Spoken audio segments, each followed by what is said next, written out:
আসসালামু আলাইকুম। HSC ২৬ batch, আশা করি আপনারা ভালো আছেন। আপনাদের পরীক্ষার আর বেশি সময় নেই। আজকের ভিডিওর মাধ্যমে আপনাদেরকে জানাবো শেষ সময় কিভাবে যারা মানবিক বিভাগের আছেন তারা শেষ সময় কিভাবে ভালো করবেন। যারা মানবিক বিভাগের রয়েছেন, পরিণীতি, সমাজ বিজ্ঞান অথবা ইতিহাস বা ইসলাম ইতিহাস যাদের সাবজেক্ট রয়েছে, তাদের একটি ভালো করার উপায় হচ্ছে শেষ মুহূর্তে বিগত সালের কোশ্চেনগুলো পড়া। বিশেষ করে আপনি যদি এইচএসসি তে A+ তুলতে চান তাহলে আপনাকে কি করতে হবে? প্রথমত আপনাকে এমসিকিউ তে ভালো করতে হবে। লিখিত মানবিক বিভাগের জন্য লিখিত সবাই নাম্বার পায়। যদি একটু ভালোভাবে যার লেখাটা একটু সুন্দর তারা নাম্বার পাবে। কিন্তু আপনি যদি প্লাস তুলতে যান তাহলে আপনাকে কোন জায়গায় সবথেকে বেশি নাম্বার তুলতে হবে সেটা হচ্ছে আপনাকে এমসিকিউ তে ভালো নাম্বার তুলতে হবে।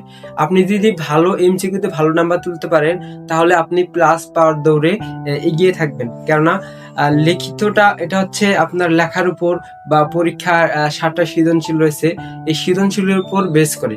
কিন্তু এমসিকিউ হচ্ছে আপনি এখানে সময় পাবেন বিগত সালের যে কোশ্চেনগুলো রয়েছে এগুলো পড়বেন। এগুলো যদি পড়েন আপনি 99% প্রায় বিগত সালের কোশ্চেনগুলো এসে থাকে। আরেকটি কথা হচ্ছে আমরা জানি বঙ্গবন্ধু রিলেটিভ যে প্রশ্নগুলো রয়েছে এগুলো আপনারা স্কিপ করবেন। এবং আরেকটি বিশেষ কথা যেটা না বললে নয়, জিয়াউর রহমান সম্পর্কে যে অধ্যায়গুলো রয়েছে এখান থেকে একটু বেশি পড়ে যাবেন। অনেক সময় হচ্ছে এইচএসসি যে সিলেবাসটা রয়েছে এই সিলেবাসের বাহিরেও প্রশ্ন এসে থাকে। তো প্রশ্ন যদি এবার যদি প্রশ্ন এসেই থাকে সেটা কোন অধ্যায় থেকে আসবে বা কোন টপিক থেকে আসবে, এটা হবে জিয়াউর রহমান থেকে।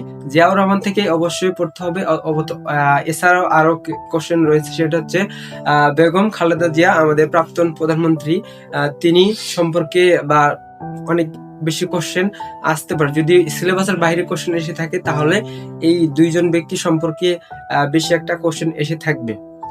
আর আরেকটা হচ্ছে শেষ মুহূর্তে ভালো করার জন্য হচ্ছে সৃজনশীল ভালো করার জন্য হচ্ছে বিগত সালের যে প্রশ্নগুলো রয়েছে এগুলো হচ্ছে বারবার একটু দেখে যাবেন এবং বারবার রিভাইজ করে যাবেন। এবং যারা মানবিক বিভাগ রয়েছেন তাদের হয়তো যাদের লেখার সমস্যা তারা শেষ মুহূর্তে ভালো করার জন্য লেখাটা একটু যদি আপনি ছোট করে লিখতে পারেন, মেইন টপিকগুলো এগুলো দেওয়ার চেষ্টা করবেন এবং এমসিকিউ ভালো করলে আপনি প্লাসের দৌড়ে এগিয়ে থাকবেন। তো সকলের জন্য শুভকামনা।